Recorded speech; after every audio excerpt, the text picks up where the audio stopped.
On a crisp, clear autumn night in 1967, a young boy who had been out enjoying the cool October evenings of Nova Scotia, Canada, was about to be witness to an occurrence that would change and shape his path in life for the many years he had ahead of him. Seeing strange-looking lights in the sky on October 4th, as he was about to enter his home in Dartmouth, the 12-year-old boy felt an urge to investigate, and as he ran down towards the water near a warehouse in town, a bright glowing object was tracing up and down the adjacent shoreline. As he stood there in the dark of night, completely awestruck, suddenly the light seemed to be aware of his presence, and in his words, seemed to be coming at him as if a dog ready to pounce. The glowing orb then stopped and then headed down the coast as Chris Stiles stood there completely amazed. The next day, his grandfather, who lived 150 miles away, called Chris's home and told them that not only had he seen the lights himself too, but that whatever the glowing lights were, they crashed that night into the waters of Shag Harbor.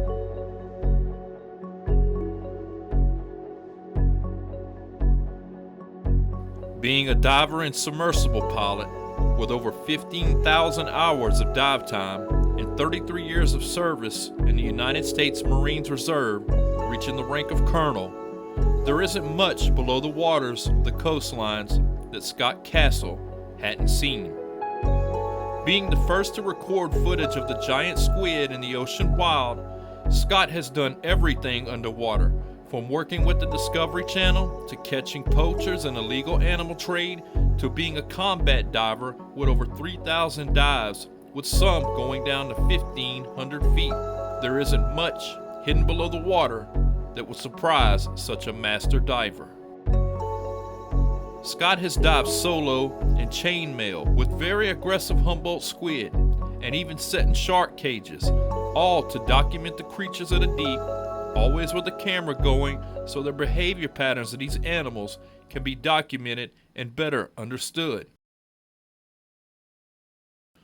On one routine day in the Gulf of California or the Sea of Cortez, Scott and a fellow diver were diving over some geothermal vents, looking for a certain type of fish that's a target for poachers and Mexican cartels, as its bladder is highly sought after in China and thus extremely valuable. As they reached the vents, their plan was for Scott's friend would stay at 250 feet, as Scott went lower to 400-foot depth. Scott, with his extremely bright light attached to a fin with his camera, was being cautious as he didn't want to step on one of the extremely hot vents. He then suddenly noticed a shadow in the murky light of the water's depths. Thinking it might be a large fish, he slowly went down the side of the slope of the vent. He realized his bright camera light was abnormally reflecting light back enough to the point to cause snow blindness.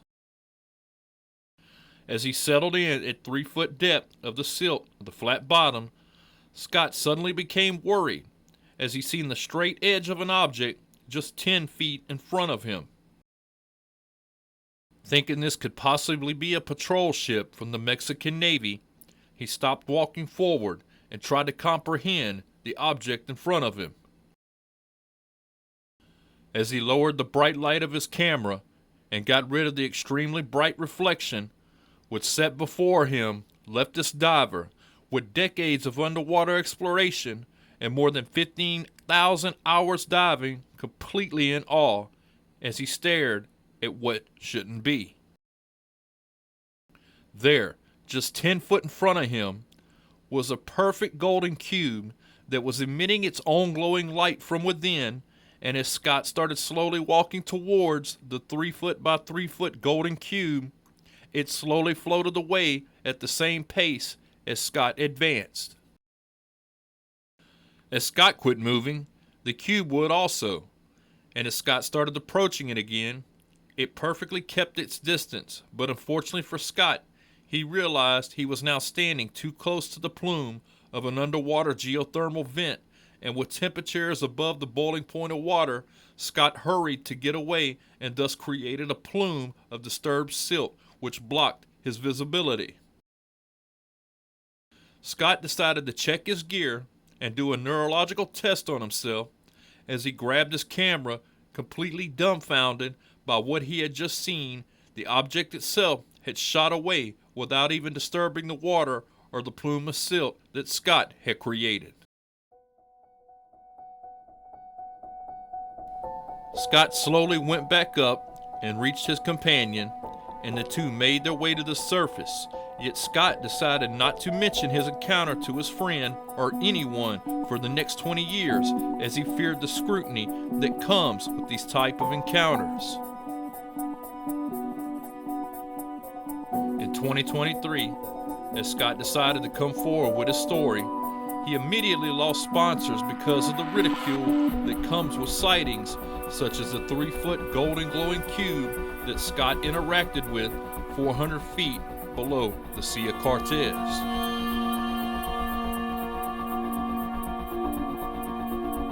12-year-old Chris Stiles' sighting that captured his imagination for decades was also observed by several others that October night in 1967. A local fisherman named Rory was driving home from a dance at night with a group of his friends accompanying him, and as he looked to the harbor to his right, he saw what he thought was a plane in distress as it was flying almost parallel with his car. As Rory was approaching a hill, he lost sight of the craft, and as they made it to the top, now having a better observation point, they could see the light had crashed into the water of Shag Harbor. He and the group quickly made their way to a payphone and contacted the Royal Canadian Police, or RCP, and they quickly went into emergency mode and put out a call to all available officers and fishermen to get to their boats and start the rescue process.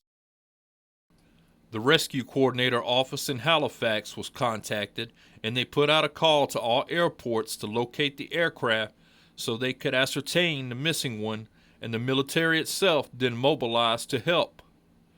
The RCP relied on local fishermen in emergency maritime situations, and in no time, dozens of fishermen had their boats on the water and made their way to the point that the light of the craft was last seen. One witness to the crash said that he saw the lights hit the water, and they sat on the surface for a few minutes, then completely disappeared. As the fishermen approached the site with dozens of boats with their spotlights on alongside the RCP, they all noticed an anomaly as they approached. All in the area of the crash site was a few inches of foam on the surface of the water that all the fishermen involved said they had never seen in the harbor before. They crisscrossed the site of the crash for hours, and not a single passenger of what they thought was a plane was located at all. Not even a single piece of debris or luggage was found, as whatever this light was left nothing behind but a strange layer of strange smelling foam.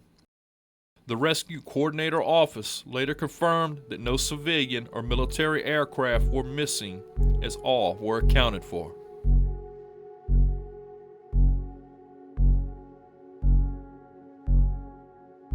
Roy Creamer is an underwater archaeologist, and he's had much experience in the seas, transporting boats from the American West Coast to Hawaii, and sometimes having the even more difficult task of sailing them back from Hawaii.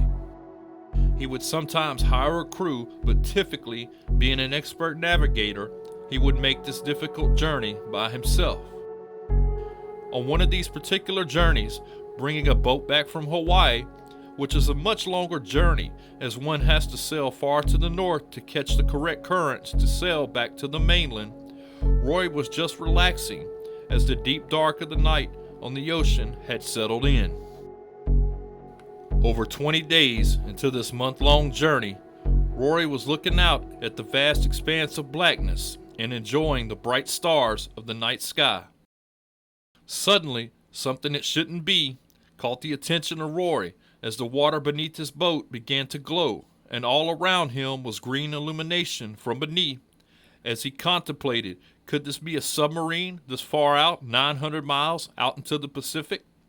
The glow began to be concentrated at a point as the light became brighter and whiter. In that spot of the normally black ocean, a bright white sphere emerged as Rory couldn't believe his eyes. The bright glowing object, around 200 feet in diameter, sat hovering just over the ocean.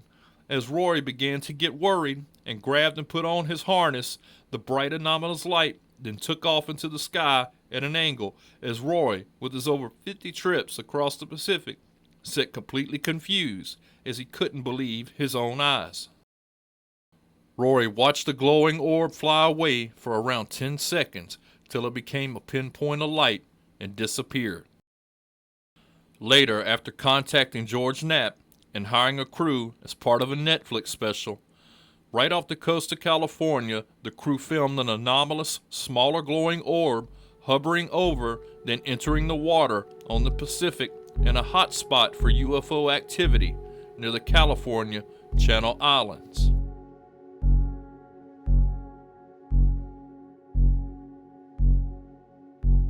Chris Stiles, who was the young 12-year-old witness, has spent decades of his life digging for the truth of what crashed into Shag Harbor.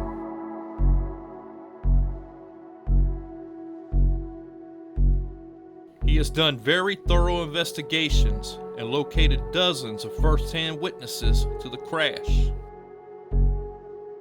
Many of the citizens of the area said that the day after the crash, the Canadian Navy showed up with a dive team and spent hours searching the shallow waters. They said that that evening, 2 helicopters showed up and attached tethers to whatever the Navy recovered and hauled it away towards the south. The Canadian forces denied this as Chris discovered a cover-up involving the Americans had occurred. One local witness to the crash that Chris discovered was a fisherman who was salvaging an old boat by burning it on the shore that night.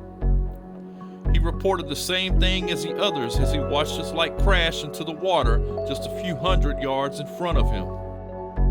He went inside and grabbed his camera and set it up for a 5-minute exposure.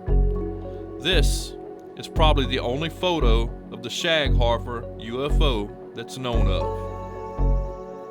Chris eventually discovered documentation that the Canadian military itself had classified this anomalous occurrence that was witnessed by hundreds of people and eventually involved hundreds of more military personnel officially as a UFO incident.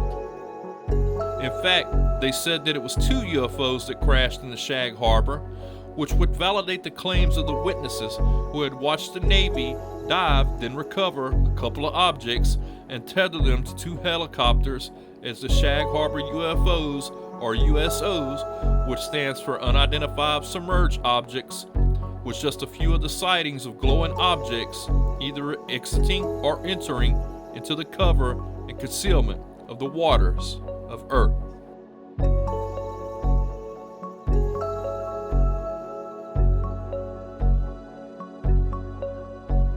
"70% of our planet's surface is covered in water, and we have only mapped 25% of the ocean floor, and have only thoroughly investigated just 5% of the ocean's columns. And knowing that life began in the oceans first and occupied them for millions of years before life ever touched the dirt of the continents themselves, is it such a stretch to imagine an intelligence down there that's had hundreds of millions of years of a head start on us terrestrials?"